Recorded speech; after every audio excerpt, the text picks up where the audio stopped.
सैली एकटक बादलों की तरफ देख रही थी और सोच रही थी कि बहती हवाओं के साथ बदलती आकृतियों में ढलते रुई के फाहों से ये बादल के टुकड़े मन को कितना सुकून देते हैं। लगता है जैसे अपना ही वजूद वक्त के झोंकों के साथ कभी सिमट रहा है तो कभी नए आयामों को छूने का प्रयास कर रहा है। एक अजीब सा स्पंदन था उसके मन के हर कोने में। लोग कहते हैं प्रेम की उम्र तो बस युवावस्था में ही होती है, मगर सैली उसकी अल्हड़ता को इस उम्र में भी उतनी ही प्रगाढ़ता से महसूस कर रही थी। उसका मन तो चाह रहा था कि वह भी हवा के झोंकों के साथ उड़ जाए, वहाँ जहाँ किसी की भी नज़र न पड़े उस पर, बस वह हो और उसके एहसास। वह बचपन से आज तक अपनी ज़िंदगी अपने ही तरीक़ों से जीती आई है, कभी ज़िंदगी की गति को चंद पड़ाव में नहीं बांटा, वरन नदी के प्रवाह की तरह बह जाने दिया। उस दिन सुमित ने उसे छेड़ा था, तुम दूसरों जैसी बिल्कुल भी नहीं, काफ़ी अलग तरह से सोचती हो और अपनी ज़िंदगी के प्रति तुम्हारा रवैया भी बहुत अलग है। हाँ, सच कहा। वैसे होता तो यही है कि लोगों की ज़िंदगी की शुरुआत में ही तय कर दिया जाता है कि इस उम्र में पढ़ाई पूरी करनी है, उस उम्र में शादी, बच्चे और फिर उम्र भर के लिए उसी रिश्ते में बंधे रहना, भले ही खुशी से ज़्यादा गम ही क्यों न मिले। मैं घिसे पिटे फॉर्मूले से अलग जीना चाहती हूँ, इसलिए स्वयं को एक मकसद के हवाले कर दिया। मकसद के बगैर इंसान कितना अधूरा होता है ना। पर मुझे तो लगता है कि जो इंसान अधूरा होता है वही जीने के लिए मकसद तलाशता है। सुमित ने उसकी कही बात की खिल्ली उड़ाने जैसी बात कही थी, पर वह सुमित के इस कथन से स्वयं को विचलित होता दिखाना नहीं चाहती थी। उसने स्वयं को समझाया कि बिल्कुल विपरीत सोच है सुमित की, तो इसमें बुराई क्या है। नदी के दो किनारों की तरह हम भी नहीं मिल सकते, पर साथ तो चल सकते हैं। उसने सुमित से बस इतना कहा था, क्या इंसान को पूर्ण होने के लिए दूसरे की मदद लेनी जरूरी है? क्या प्रकृति ने इंसान को पूर्ण बनाकर नहीं भेजा है? लोग यह क्यों समझते हैं कि जीवन साथी के बगैर व्यक्ति अधूरा है? मैंने यह तो नहीं कहा, सुमित ने प्रतिरोध किया, मगर तुम्हारे कहने का अर्थ तो यही था। नहीं, ऐसा नहीं है। तुमने मेरी बात को उसी रूप में घुमा लिया जैसा तुम दूसरों को बोलते सुनते हो। फिर थोड़ी देर सैली खामोश रही, तो सुमित ने उसे छेड़ते हुए पूछा, एक बात बताओ सैली, तुम्हें इतना बोलना क्यों पसंद है? कभी खामोश रहकर भी देखो, उन लम्हों को महसूस करो जिन्हें वैसे कभी महसूस नहीं कर सकती। बहुत सी बातें और यादें एकाएक करके तुम्हारे जेहन में खिले फूलों से महकने लगेंगी। जरूरी नहीं कि वह फूलों की महक ही हो, कांटों की चुभन भी हो सकती है। तो क्यों कोई आने दे उन एहसासों को मन के गलियारों में फिर से। तुमने कभी अपने बारे में कुछ नहीं बताया, पर लगता है कि तुम जिससे बेहद प्यार करती थी उसी ने गम दिया है तुम्हें। कोई बात मैं कहती हूँ तो ज़रूरी तो नहीं कि उसका सरोकार मुझसे ही हो। कुछ भी कह लो, पर तुम्हारी ज़ुबान कभी तुम्हारी आंखों का साथ नहीं देती। साथ तो कोई किसी का नहीं देता, साथ की आस करना ही बेईमानी है। जो अपना होता है परछाई की तरह खुद ही साथ चला आता है। पर किसी से अपेक्षाएं रखो तो गमों के सिवा कुछ भी हासिल नहीं होता। तुम्हारी बातें मुझे समझ में नहीं आती, पर बहुत अच्छी लगती हैं। लगता है जैसे शब्दों के साथ खेल रही हो। काश तुम्हारा यह अंदाज मेरे पास भी होता। वैसे शब्दों से खेलते तो तुम भी हो, अंतर सिर्फ इतना है कि दोनों का अंदाज अलग अलग है। यह कहते हुए एक राज भरी मुस्कान आई थी सैली के होठों पर। उसे न जाने क्यों आजकल सुमित से मिलना, बातें करना अच्छा लगने लगा था। सबसे पहले सुमित की पेंटिंग्स देखकर उसकी ओर आकर्षित हुई थी वह, पर अब उसकी बातें भी अच्छी लगने लगी थी।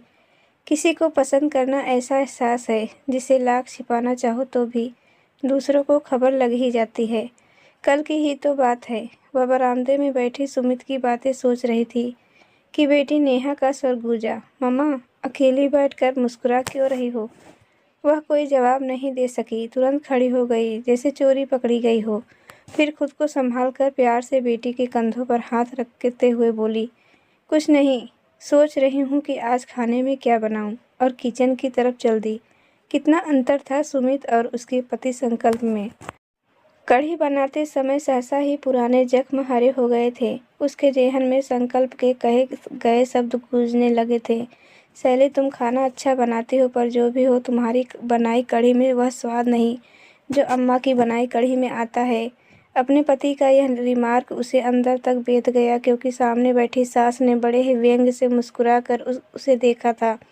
यह एक दिन की बात नहीं थी, रोज ही ऐसा होता था। संकल्प माँ के गुण गाता, माँ मुस्कुराती और यह मुस्कुराहट जले पर नमक का काम करती। शैली बात बात पर संकल्प से झगड़कर अपना गुस्सा उतारती, तो संकल्प भी उसे जी भरकर जली कटी सुनाता। उसके पिता ने कितने अरमानों से संकल्प के साथ उसकी शादी की थी। उसने भी ख्वाहिशें लिए हुए ससुराल में कदम रखा था, पर छोटी छोटी बातों ने कब रिश्तों में दरारें पैदा कर दी, उसे पता ही नहीं चला। कभी सास के साथ बदतमीजी की बात, कभी दोस्तों रिश्तेदारों की सही आवभगत न करने की शिकायत, कभी बात न मानने का गिला और कभी अपनी मर्जी चलाने का हवाला देकर किसी न किसी तरह संकल्प उस पर बरसते ही रहते थे। और कभी अन्याय न सहने वाली शैली हर दफ़ा बंद कमरे में चीख चीख कर रोती और अपना गुस्सा उतारती। इस तरह अपने गुस्से की आग को पानी बनाने के प्रयास में कब उसका प्यार भी पानी बनता चला गया, इस बात का उसे एहसास भी नहीं हुआ। अब संकल्प के करीब आने पर उसे मिलन की उत्कंठा नहीं होती थी, कोई एहसास नहीं जागता था। उन दोनों के बीच वक्त के साथ दूरियां बढ़ती ही गई और एक दिन उसने अलग रहने का फैसला कर लिया, जब छोटी सी बात पर संकल्प ने उस पर हाथ उठा दिया। दरअसल उसकी सास सदा ही शैली के खिलाफ संकल्प को भड़काती रहती और उल्टी सीधी बातें कहती। लगातार किसी के खिलाफ बातें कही जाए तो स्वाभाविक है कोई भी शख्स उसे सच मान लेगा। संकल्प के साथ भी ऐसा ही हुआ। आवेश के किन्हीं क्षणों में शैली के मुंह से सास के लिए कुछ ऐसा निकल गया जिसकी शिकायत सास ने बढ़ा चढ़ाकर बेटे से कर दी। बिना कुछ पूछे संकल्प ने माँ के आगे ही शैली को तमाचा रसीद कर दिया और माँ व्यंग से मुस्कुरा उठी। संकल्प का यह व्यवहार शैली के दिल में कांटे की तरह चुभ गया। उसने उसी समय घर छोड़ने का फैसला कर लिया और अपना सामान पैक करने लगी। उसे किसी ने रोका नहीं। वह बेटी को लेकर निकलने ही वाली थी कि सास ने उसकी बेटी नेहा का हाथ थाम लिया। उनका हाथ झटक कर नेहा को लिए वह बाहर निकल आई। पीछे से सास की आवाज़ कानों में गूंजी, इस तरह घर छोड़कर जा रही हो तो याद रखना लौट कर आने की ज़रूरत नहीं है। शैली ने मुड़कर जवाब दिया था, अब ज़िंदगी में कभी आपकी सूरत नहीं देखूंगी। और फिर सचमुच परिस्थितियाँ ऐसी बनी कि उनकी सूरत दोबारा देखने का मौका शैली को नहीं मिला। 2 साल पहले टाइफाइड बुखार में उनकी जान चली गई। छोटी ननद बिट्टन ने अब तक सब संभाला था, मगर पिछले साल संकल्प ने उसकी शादी कर दी। शैली को आमंत्रित किया था, वह गई नहीं, बस फ़ोन पर ही बातें करके शुभकामनाएं दे दी थी। अब संकल्प बिल्कुल अकेले रह गए थे। शैली को लगता था कि वे उससे तलाक लेकर दूसरी शादी करेंगे, पर ऐसा नहीं हुआ। यह बात अलग है कि संकल्प ने कभी उसे वापस चलने को भी नहीं कहा। हाँ, वे नेहा से मिलने अक्सर आ जाया करते थे।